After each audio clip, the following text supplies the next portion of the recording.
U.S. territory of Puerto Rico has taken a direct hit from a major Atlantic hurricane, and that's our first report today on CNN10. I'm Carl Azus.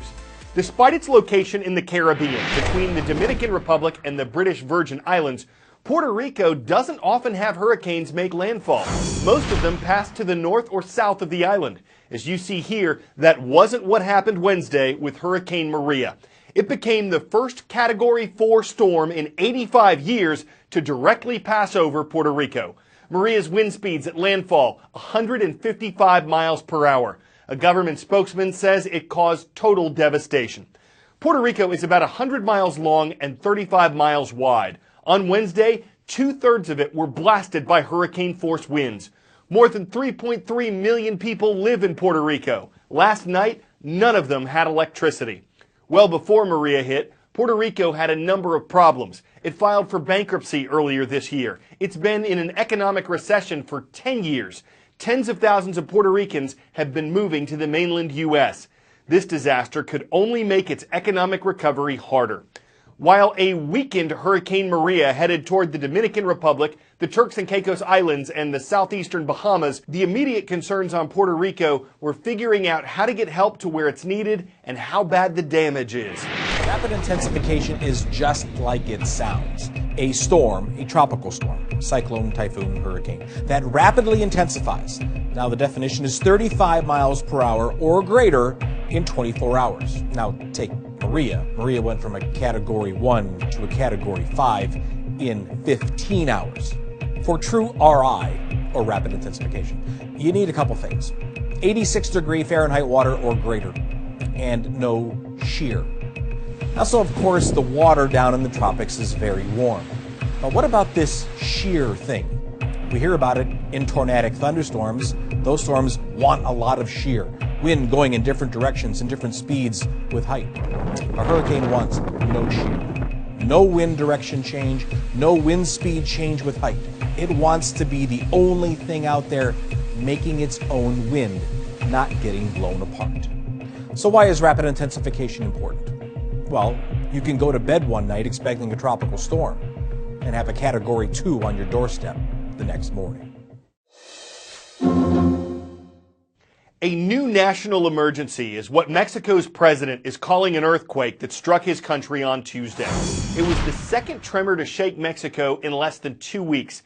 This one was a magnitude 7.1 earthquake. Its epicenter, the point on the Earth's surface directly above the quake, was in central Mexico, about 100 miles southeast of Mexico City, and it occurred at a depth of 32 miles, which is considered a shallow earthquake. That's significant because shallow tremors are usually more destructive. Damage and deaths were reported across hundreds of miles. At least 225 people were killed in this disaster across Mexico, but the number could go higher. It's just too soon to know. The country declared 3 days of mourning for the lives lost. This quake struck in the afternoon when people were at work and school. In fact, Mexico's government says more than 2,000 schools were damaged by the quake, some of them seriously. Millions of people have no electricity, and many have moved into shelters with their homes either destroyed or uninhabitable. The Mexican government says its priorities are rescuing people who are trapped and getting medical help for those who are injured. Residents are helping officials in the search for survivors. That's going on around the clock. Water and canned food are being collected at soccer stadiums and other venues.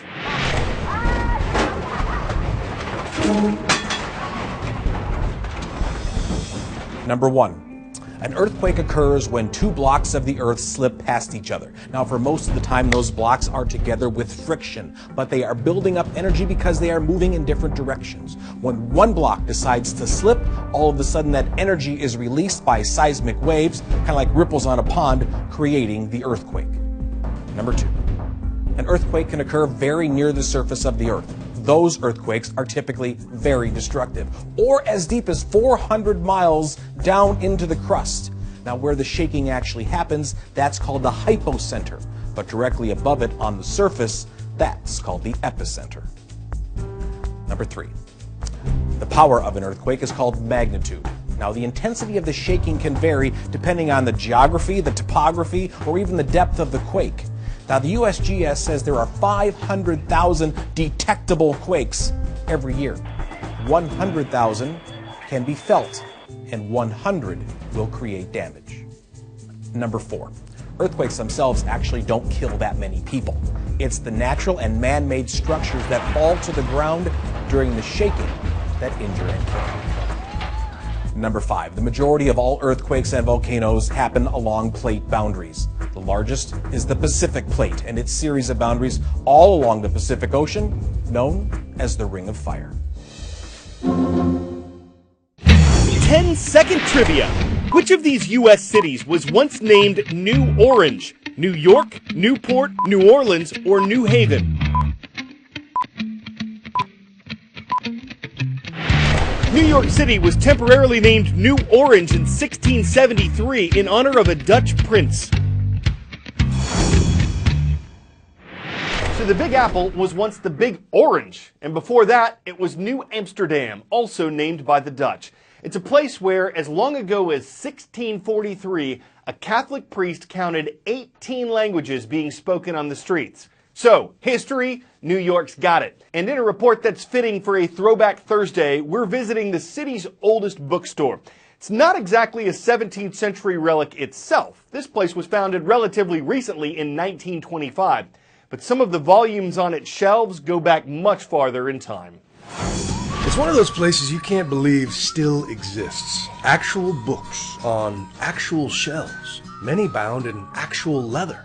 This is the story of the Argosy Bookshop. There are also maps and prints and autographs. 6 floors bursting with the best of civilization. And it all started with an immigrant named Lou, who spent every spare nickel on his beloved books until he had enough to open a store. Barely. It wasn't enough to fill the shelves in the store, so he put them face out instead of like this. And so the shelves wouldn't look too empty. Right.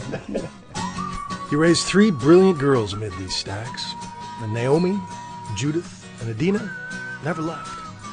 Not when he passed in '91, and not now, even though the building he left them is worth a fortune. The place next door sold for $49 million. They wanted What to are you 3 doing here? You could be in a hammock We in the could be in a Caribbean. I'd rather be here. That's the whole thing. We really love what we do. It's very exciting when you're called to look at a library and we price each one and put each one in the place where it ought to be. And then people come in and they're so thrilled to buy it. And they're happy and it's a very wonderful cycle. Do you see the internet as an asset or an enemy? Both. It's an asset because we reach hundreds of thousands more people than we ever could. It's a detriment in that cheaper books are harder to sell. Books that used to sell for $20 or $25, you can find for $2 on the internet.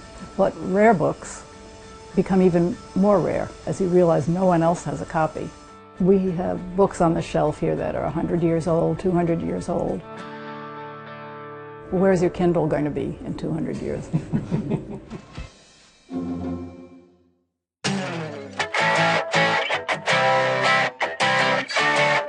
April Rodriguez is a yoga instructor who also happens to own goats. So a friend of hers suggested goat yoga.